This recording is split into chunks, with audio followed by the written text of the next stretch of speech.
Hi everyone, and welcome back to my vlog. I'm Robin, or Hobbit's Reading List, and this week we are going to watch the eclipse, I guess, and read a bunch. It's getting to be the end of the semester, so I have to start working on papers. Overall, I'm just going to try to read a bunch of short books.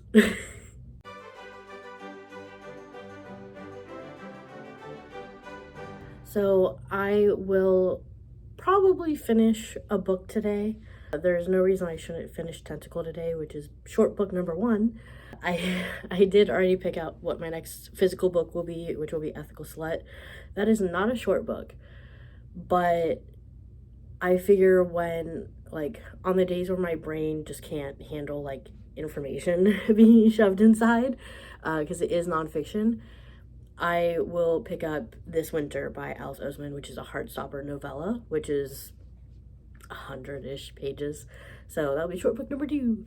After that, I don't know if I have any more short books on my Oh, I have Sandman, which is not short, but is a graphic novel, so it won't take that long.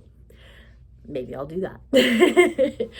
So I have some plans, but overall, this week is, I think, just about, like, it becoming slightly more spring. I'm in the dining room in front of, our big windows, and it's very hot. I don't think it's hot outside, but it's very hot where I am right now. The sun is shining, which is nice because yesterday it was very gloomy and rainy.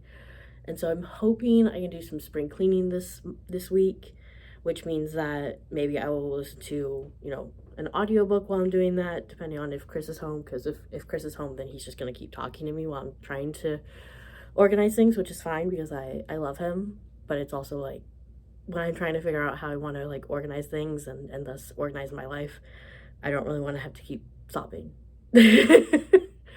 But it's fine. So, in short, spring is springing, hopefully. Where I live, there tend to be, like, 12 fake springs before the real one, and I think we've gotten through, like, 7.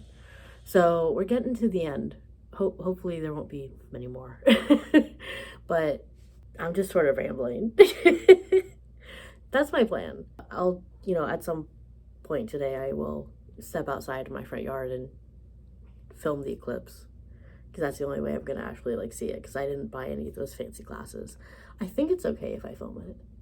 Maybe I should Google that. If there's a clip of the eclipse, then it's totally safe.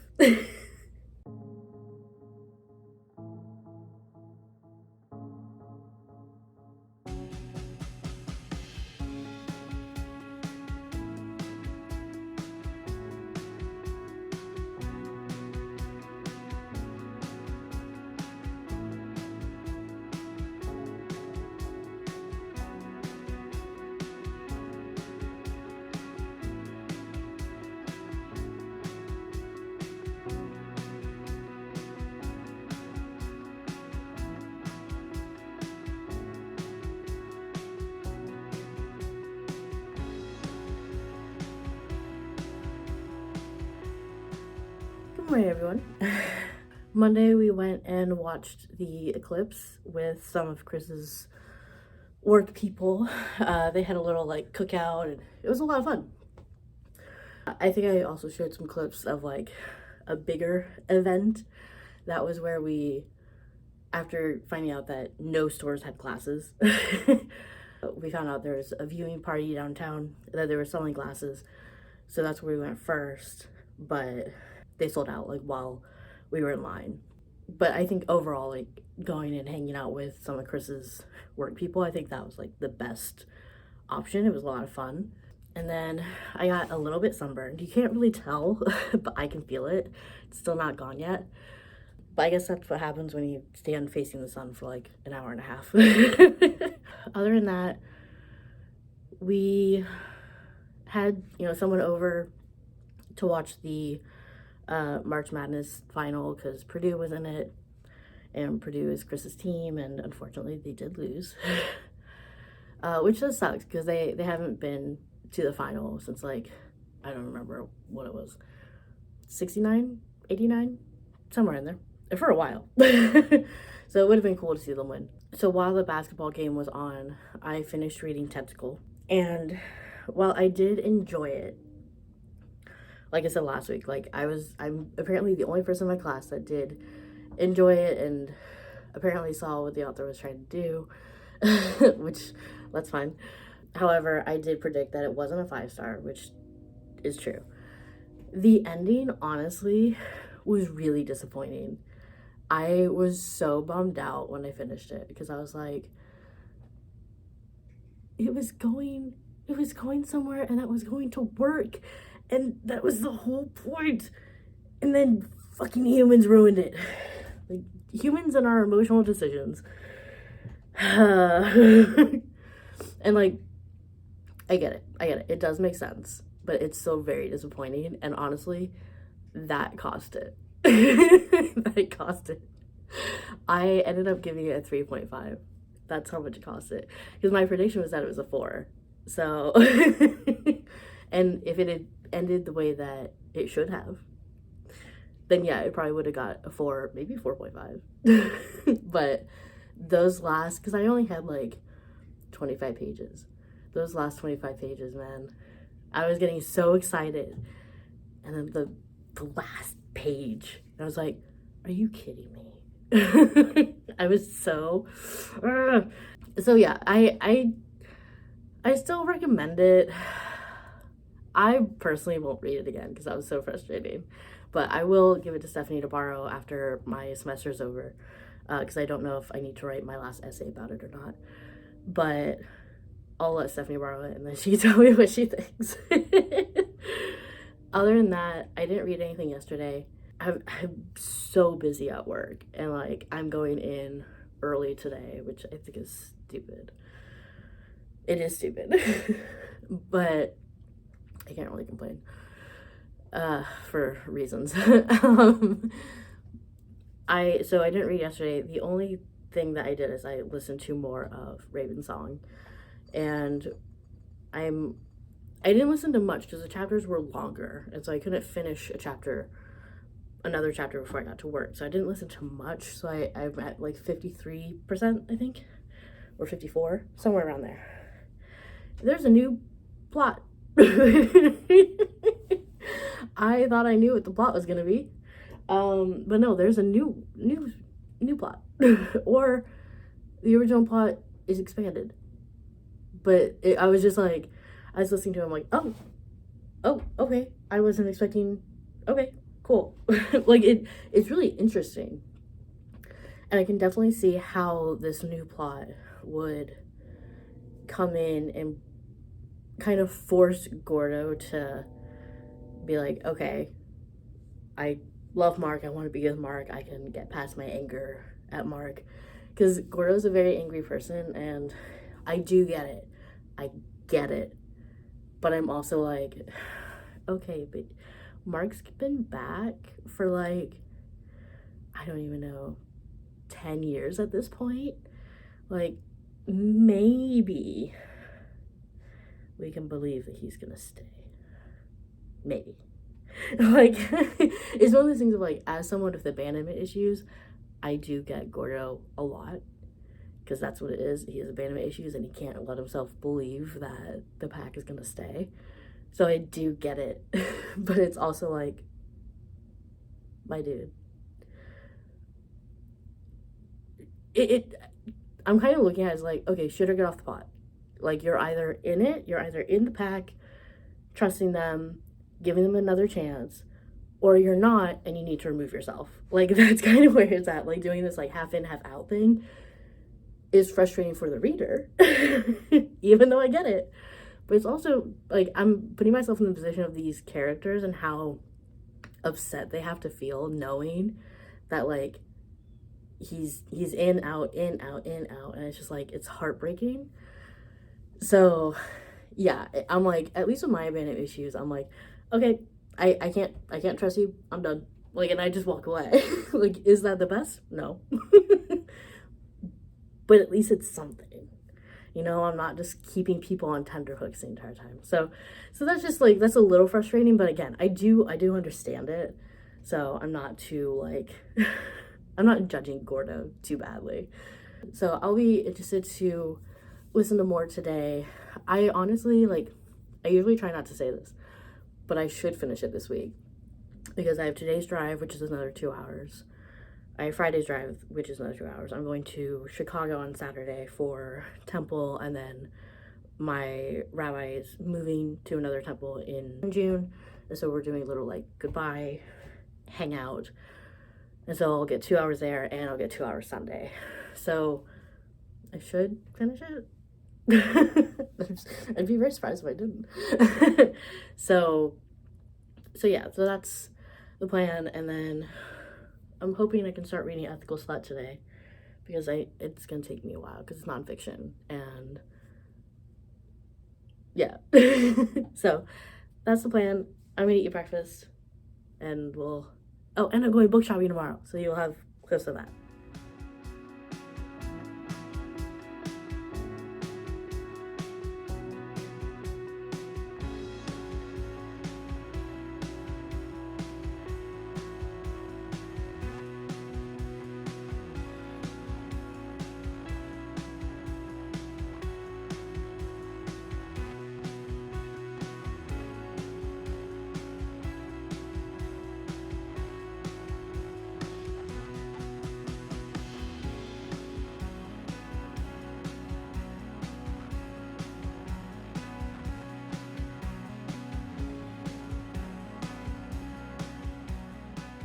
Hey everyone. So I was going to film this clip before I actually started walking, and then I forgot, and then I didn't want to be late to temple, so now you're getting a as I'm walking. And I've never recorded myself in public quite like this, so we'll see how it goes.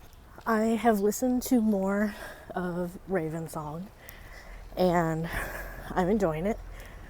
The plot has really picked up, and Gordo, the protagonist, has finally stopped being such a butt. He's finally accepting that he can potentially trust people, so that's good. And I have like 4 hours left, so I think I'll still finish it tomorrow, but we'll see, because the chapters are very long, and so listening to it while I'm driving means that there are times where I listen to 40-50 minutes, and even though I still have like 40 minutes left, that's not enough time to finish the chapter. So we'll see. Other than that, the only other thing that I've read, I did start reading Ethical Slut. I read, I think, like 32 pages, which is pretty good for it being nonfiction, quite honestly, because we all know I read that slow. So hopefully this footage is not horrible, because I'm not really paying attention to it. But yeah, that's really all I've read. And now I'm spending the day in Chicago. I'm gonna go to temple, and then we go to a bookstore, and yeah, let's get into it.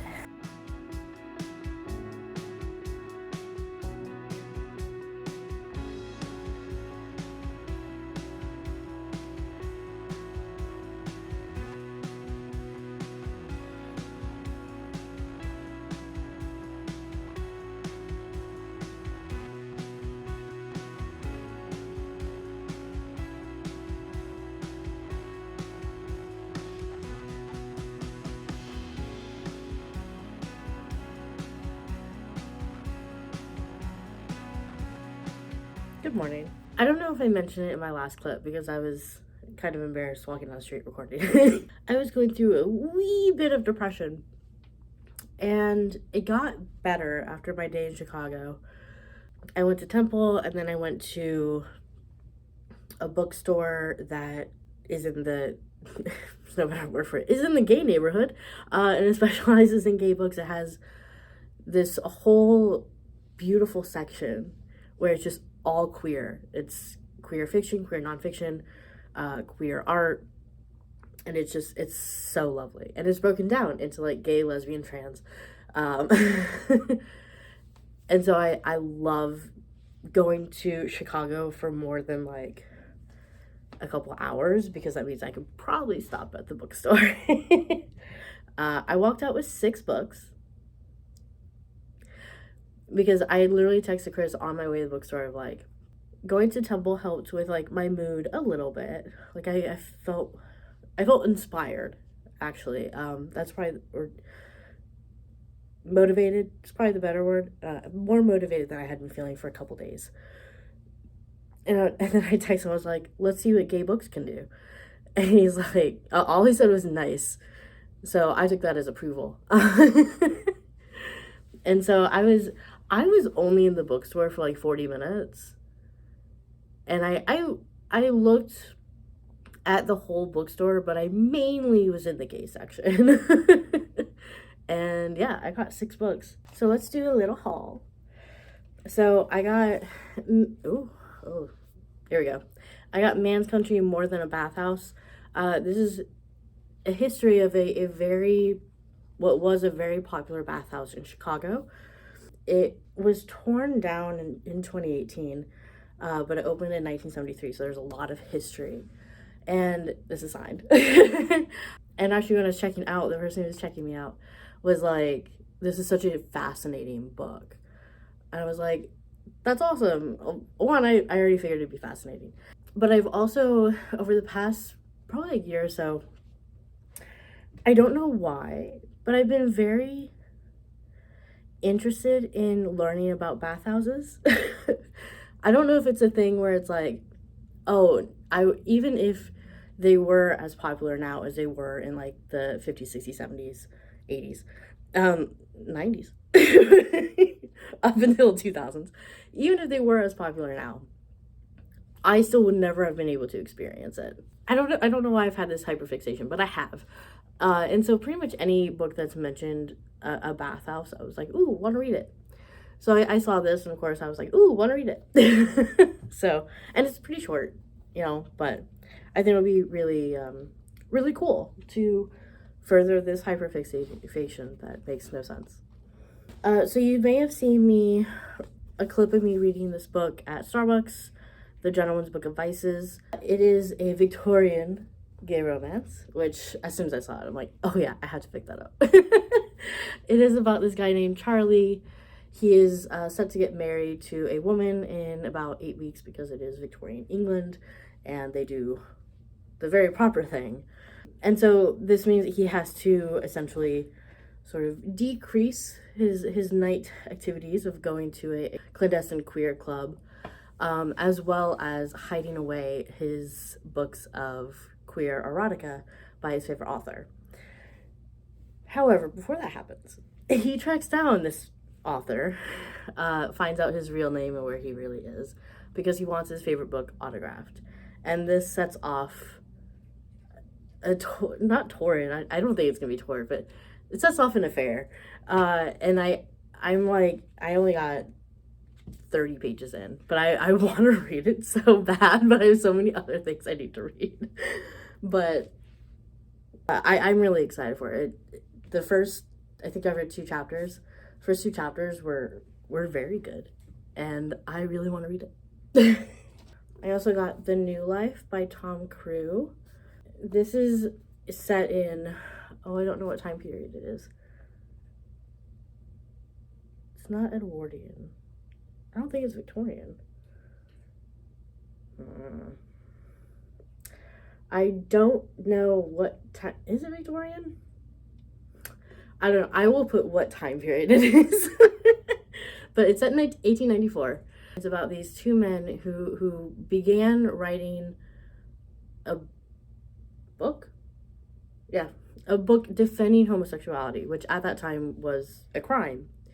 And by the time that Oscar Wilde is convicted, or Oscar Wilde is arrested on charges of sodomy, they have to decide if they're going to continue to publish this book and potentially open themselves up for a whole lot of drama, essentially.